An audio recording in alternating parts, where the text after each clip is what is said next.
Quite a few missiles were fired into Israeli cities, including Ashdod and Ashkelon. 2 people were lightly injured. We want to turn to our reporter, defense correspondent, Jonathan Regev, for updates. Jonathan, tell us about the scale of events there.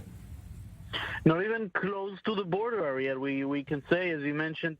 2 rockets were fired this evening, one towards the city of Ashkelon, the other towards the city of Ashdod. Ashdod is quite far from the Gaza border itself, some 20 miles or so to the north of the border, and still rockets were fired there. The one to Ashkelon was intercepted, the one to Ashdod landed in the city, causing some damage, and 2 people were lightly injured, taken to the medical treatment. A few other people treated for what is seen as a trauma or shock.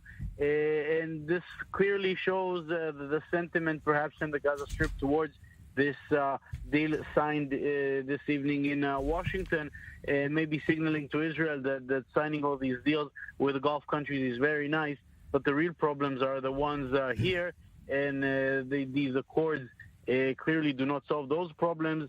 So as we mentioned, 2 rockets fired, one towards Ashkelon, one towards Ashdod, 2 people injured in Ashdod, the rocket landing there. And we can expect some kind of Israeli retaliation later in the night.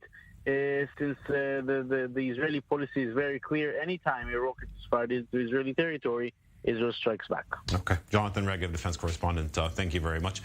This is Israeli reality. We don't get a moment to embrace the comfort of peace before we're reminded of the reality on the ground, as these missiles were fired right when the signing ceremony was taking place.